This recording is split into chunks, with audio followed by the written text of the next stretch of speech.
மாலத்தீவு மாலத்தீவில் இருக்கிற மக்களுக்கு என்னைக்குமே உற்ற துணையாகவும் அவங்களுக்கு ஆதரவு வரமும் நீட்டி கொண்டு இருக்கணும் இந்தியா மட்டும் இல்லைங்க, இந்தியாவில் இருக்கிற மக்களும் என்னைக்குமே மாலத்தீவு மக்களை விட்டு கொடுக்கவே கூடாது. ஏன்னா மாலத்தீவு மக்கள் என்னைக்குமே நம்ம நண்பர்கள் தான். இன்னைக்கு மாலத்தீவுக்கும் இந்தியாவுக்கும் பிரச்சனை, நீ என்ன மாலத்தீவில் இருக்கிற மக்கள் நண்பர்கள் அப்படிங்கிற பல பேருக்கு கேள்வி கேட்கலாம். இன்னைக்கு நம்ம பிரச்சனை அப்படின்னு பார்த்தா மாலத்தீவில் இருக்கிற மக்களோட கிடையாது, மாலத்தீவில் ஆளும் அதிபர் முகமது முயிஸ் அவர் கூட தான். அவர் மட்டுமில்ல, அவர் கட்சியோட தான். என்னப்பா அவர் அப்படின்னு பார்த்தா கடந்த சில தினங்களுக்கு முன்னாடி முயிஸ் கட்சியை சேர்ந்தவங்க தான், அந்த ஆளும் கட்சியை சேர்ந்த எம்பிக்கள் தான் இன்னைக்கு இந்தியாவும் சரி இந்தியாவுடைய பிரதமர் சரி அவங்கள அவதூறா பேசியது. அங்கே இருக்கிற மக்கள் கிடையாது, அந்த மக்கள் இன்னைக்கு வரைக்கும் அந்த ஆளும் அரசை அவங்க எதிர்த்துக்கிட்டு தான் இருக்காங்க. இன்னைக்கு அதோடைய பிரதிபலிப்பு அப்படின்னு பார்த்தா சமீபத்தில் அங்க மாலத்தீவுடைய தலைநகரில் மேயர் தேர்தல் நடக்குது. அந்த மேயர் தேர்தல் எல்லோரும் எதிர்பார்த்துக்கிட்டு இருக்காங்க. என்னன்னா இப்ப இந்தியாவுக்கும் மாலத்தீவுக்கும் பிரச்சனை வருது. பிரச்சனை வந்துக்கிற சமயத்தில் இந்த தேர்தலில் யார் ஜெயிப்பாங்க அப்படிங்கிற ஒரு இக்கட்டான சூழ்நிலை இருக்கு. இந்த தேர்தலில் மக்கள் பெரும்பாலான என்ன பண்ணிருக்காங்க, இந்தியாவுடைய ஆதரவு நிலைப்பாட்டை எடுக்கிற ஜனநாயக கட்சிக்கு வாக்களித்து அவங்கள பெரிய ஒரு ஓட்டு வித்தியாசத்தில் ஜெயிக்க வச்சிருக்காங்க. அங்கே ஒரு 5000 ஓட்டுக்கு மேலே அந்த ஜனநாயக கட்சி ஜெயிச்சிருக்கு. முகமது முயிஸ் உடைய கட்சி படுதோல்வியை சந்திச்சிருக்கு அப்படின்னு சொல்லலாம். இதுக்கு காரணம் என்னன்னா, முயிஸ் இந்தியாவுடைய எதிர்ப்பை சம்பாதிச்சது, இந்தியாவுடைய நட்பை உதவி தள்ளுவதற்கு தான் காரணம் அப்படி சொல்லலாம். இதை மக்கள் விரும்பலை. மக்கள்கிட்ட அன்னைக்கு ஒரு தவறா ஒரு முன்னுதாரணம் வச்சு ஓட்டு வாங்குறாரு. என்ன ஓட்டு வாங்குறாருன்னா, கடந்த ஒரு 4 மாதங்களுக்கு முன்னாடி தேர்தல் வரும்போது தான் எப்படியாச்சும் அதிபராக ஆகணும், ஏன்னா 10 ஆண்டுகளுக்கு முன்னாடி அதிபராக இருந்தாரு, மறுபடியும் நம்ம எப்படியாச்சும் ஆட்சி அதிகாரத்துக்கு வரணும் அப்படி சொல்லி மக்கள்கிட்ட என்ன பேசினா ரீச் ஆகும் அப்படி யோசிக்கும் போது அவருக்கு இப்ப நடந்துக்க இருக்கிற பாலஸ்தீன இஸ்ரேல் போர் அவருக்கு கை கொடுக்குது. அப்ப என்ன செய்யறாருன்னா, அது ஒரு கருவியா யூஸ் பண்ணி அந்த மக்கள்கிட்ட பிரச்சாரம் பண்றாரு. என்ன பிரச்சாரம் பண்றாருன்னா, இந்தியா இஸ்ரேலுக்கு ஆதரவு கொடுத்துக்கிட்டு இருக்கு. அங்க இஸ்லாமிய நம்ம மதத்தை சேர்ந்தவங்க, நம் இனம், நம்ம ரத்தம் அங்க மடிஞ்சுக்கு இருக்காங்க, இறந்துக்கு இருக்காங்க. அதனால அதுக்கு ஆதரவு கொடுக்கிற, இஸ்ரேலுக்கு ஆதரவு கொடுக்கிற இந்தியாவுடைய நட்பை திறந்துட்டு இங்க இருக்கிற இராணுவத்தை நம்ம மறுபடியும் வெளியேற்றுவோம் அப்படிங்கிற மாதிரி பல கட்ட பிரச்சாரம் பண்றாரு.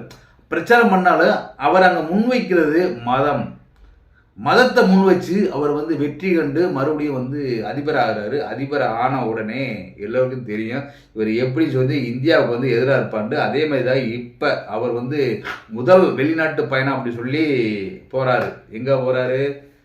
சீனாவுக்கு போறாரு. சீனாவுக்கு போயிருக்கிற டயத்துல தான் இங்கே தேர்தல் நடக்குது. அவர் கரெக்டாக சீனாவிலிருந்து வராரு. தேர்தலுடைய முடிவு வெளியேறுது. முடிவு ஜனநாயக கட்சி மாபெரும் வெற்றி அடைஞ்சிச்சு அப்படிங்கிறாங்க. மாபெரும் வெற்றி அடைஞ்சிச்சு அப்படின்னு உடனே அடுத்து இன்னும் ஒரு 3 மாசத்துல பாராளுமன்ற தேர்தல் வருது. பாராளுமன்ற தேர்தலில் ஜெயிக்கணும். இப்போ மேயர் தேர்தலில் படுதொழியை சந்திச்சிருக்கான். அதனால பாராளுமன்ற தேர்தலில் எப்படியாச்சும் ஜெயிக்கணும். அதுக்கு என்ன செய்யறது அப்படின்றது நம்ம தேர்தலில் சொன்னோம் பார்த்தீங்களா, ஒரு தேர்தல் அறிக்கையில் சொன்ன மாதிரி இந்தியாவுடைய இராணுவம், அதாவது இந்தியாவோட இராணுவத்தை சேர்ந்த ஒரு 80 பேர் அங்கே மாலத்தீவில் இருக்காங்க. அந்த இந்திய இராணுவத்தை நாங்கள் வெளியேற்றுவோம் சொன்ன அதை நிறைவேற்றி மக்கள்கிட்ட நற்பெயரை வாங்கிறதுக்காக இப்போ முகமது முயிஸ் ஒரு அறிக்கை அறிவிச்சிருக்காரு. மார்ச் 15ஆம் தேதி இந்திய இராணுவம் சரி, இந்தியாவுடைய இராணுவ பொருட்களும் சரி எடுத்துட்டு மாலத்தீவை விட்டு வெளியேறணும் அப்படின்னு சொல்லி டைம் கொடுத்துருக்காரு. இந்த டைம் அவசரமாக கொடுக்கறதுக்கு காரணம் என்ன? அவர் தேர்தல் அறிக்கையில் சொன்னாலும் இப்போ உடனே கொடுக்கறதுக்கு காரணம் என்னன்னு பார்த்தா பலவையான பேச்சுக்கள் எடுபடுது. ஏன்னா சீனாவிலிருந்து வந்த உடனே அவர் இந்த இதை சொல்றாரு. அப்போ சீனாவுடைய அழுத்தம் காரணமாக இருக்கலாம். ஏன்னா சீனா அந்த இடத்துல உட்காரணும், மாலத்தில் சீனா உட்காரணும். அப்போ அங்கே இருக்கிற இந்தியாவுடைய இராணுவத்தை வெளியேற்றணும், அதுவும் ஒரு காரணம். அடுத்து எலெக்ஷன் வர மார்ச் மாதம் தான் அந்த எலெக்ஷன் வருது. அதே மாதிரி மார்ச் மாதத்துக்குள்ளே இந்திய இராணுவத்தை வெளியேற்றணும்னு சொல்லியிருக்காங்க. அப்போ இந்திய இராணுவத்தை வெளியேற்றணுன்னே இவங்க என்ன எலெக்ஷன் என்ன ஆகுனாக்க, எலெக்ஷனில் எப்படியாச்சும் ஒரு பிரச்சாரம் பண்ணி வாக்குகள் வாங்கி பாராளுமன்ற தேர்தலில் ஜெயிக்கலாம் அப்படிங்கிற ஒரு எண்ணத்தில், ஒரு அரசியல் நாடகத்தில் இந்த முகமது யூசு அந்த மாலத்தீவை கொண்டு போய்க்கிருக்காரு. இது வரைக்கும் நாடகம், அரசியல் நாடகம் இல்லாத அந்த மாலத்தீவுக்குள்ள அரசியலை கொண்டு வந்து முயிஸ் வந்து பண்ணிக்கிட்டு இருக்காரு. அதனால வந்து என்ன பண்றாருன்னா, தேர்தலுக்காக வந்து அவர் இந்த ஒரு அறிக்கையை வெளியேற்றிருக்காரு, இந்தியாவுடைய ராணுவம் வெளியேறணும் அப்படின்ட்டு. சரி, வெளியேறது அடுத்து என்ன நடக்கும் அப்படின்னு பார்த்தா, இந்திய ராணுவம் வெளியேற்றி அனுப்பிட்டாங்க. அடுத்து என்னன்னா, சீனாவில் இருக்கிற எல்லாத்தையும் கொண்டு வந்து உள்ள உட்கார வைப்பாங்க. அதுக்கு தான் போய் இப்போ சீனாவில் போய் அவர் பல இதில் வந்து கையெழுத்து போட்டு வந்திருக்காரு.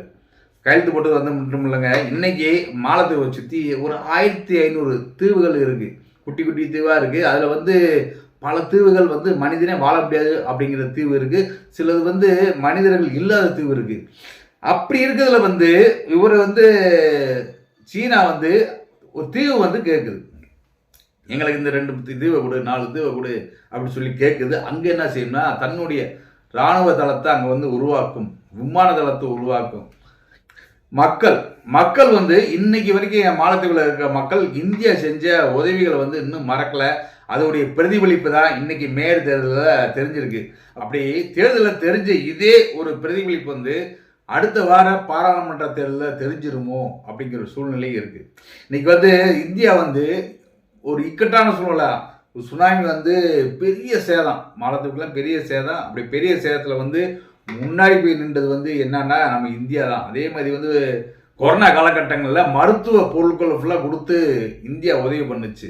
அதே மாதிரி பல சமயங்கள் வந்து அவசர ஒரு மருத்துவத்துக்கெல்லாம் வந்து அங்கே இருக்கிற பேஷண்ட்டை கொண்டு வந்து ஹெலிகாப்டர்லேயே கொண்டு வந்து நம்ம இந்தியா கொண்டு போகிறோம். அதே மாதிரி அங்கே இருக்கிற மருத்துவ மாணவர்கள் பல பேர் வந்து இந்தியாவில் வந்து கல்வி கற்றுக்கிட்டு இருக்காங்க. இந்த மாதிரி நம் மாலத்தீவுக்கு நம்மளுக்கு நல்ல ஒரு உடன்பாடு, உற்ற தோழன் இருக்கிறது அப்படின்ற ஒரு சூழ்நிலையில் வந்து இன்னைக்கு முகமது யூஸ் ஒரு பெரிய ஒரு சர்க்கிளை கொண்டு போய் மாலத்தீவை விட்டுருக்காரு. இது இப்படியே நீடிக்குமா அப்படின்னா, அடுத்து வரும் பாராளுமன்ற தேர்தலில் மக்களுடைய ஒரு எதிர்ப்பு வந்து முகமது யூஸுக்கு வந்து திரும்பினா, அதாவது ஜனநாயக கட்சிக்கு வந்து ஆதரவா, இந்தியாவுக்கு ஆதரவா வாக்கு போட்டு அன்னைக்கு வந்து படுதோல்வி, அதாவது முகமது முயிஸுடைய கட்சி படுதோல்வி அடைஞ்சா அவருடைய ஆட்சி அதிகாரத்துக்கே ஆபத்து வரும். ஆட்சி அதிகாரம் போச்சுனாக்க மறுபடியும் அவருடைய ஆட்சி கவுளும். ஆட்சி கவுதா மறுபடியும் மக்களுடைய ஜனநாயக கட்சி வர்றதுக்கான வாய்ப்புகள் இருக்குது. ஜனநாயக கட்சி வந்துட்டா மறுபடியும் வந்து சீனாவில் போட்ட திட்டங்கள்லாம் மறுபரிசீலனை செய்கிறோம் அப்படின்னு சொல்லி கொண்டுக்கு வரலாம். அப்படி கொண்டுக்கு வந்தால் மறுபடியும் இன்னைக்கு இருக்கிற நட்பு, உடைந்த நட்பு மறுபடியும் ஒன்று சேரும்.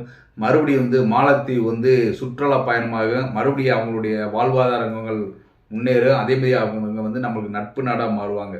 இந்த ஒரு காலகட்டம் வரும் சீக்கிரம் அப்படின்னு நம்மளுக்கு ஒரு எண்ணம் இருக்குது. இருந்தாலும் இந்த முகமது முயிஸுடைய எண்ணம் ஃபுல்லாக சீனா மேலேயே தான் இருக்குது, இந்தியா மேலே காட்டமாகவே இருக்கார். ஏன் அப்படின்னா, அவருக்கான எல்லா உதவிகளையும், பர்சனல் உதவியாக இருந்தாலும் சரி, எந்த இதாக இருந்தாலும் சரி, அவருக்கு துணையாக இருக்கிறது அப்படின்னா சீனா தான். அந்த சீனானால முகமது முயிஸுக்கு வந்து நிறையா ஆதாயங்கள் கிடைக்கிது அப்படின்னு சொல்லலாம். வெளிப்புறமாகவும் இருக்கலாம், மறைமுகமாகவும் இருக்கலாம். அதனாலேயே வந்து அவர் சீனாவுக்கு ஆதரவுக்காரர் நீட்டிக்கிட்டே தான் இருக்காரு. இது வந்து அவருக்கு ஆதாயம் கிடைக்கிது, ஆனால் மக்களுடைய வாழ்வாதாரம் ரொம்ப பாதிக்கப்படும் அப்படிங்கிறதோட அவர் புரிஞ்சுக்கல. அவருக்கு தேவை நம்ம கட்சி வளரணும், நம்ம வந்து ஆட்சியில் இருக்கணும் அப்படிங்கிற ஒரு நிலைப்பாட்டில் தான் இருக்காரு. அவர் ஆட்சியில் உட்கார்றது கூட சீனா மறைமுகமாக ஆதரவு கொடுக்கும்.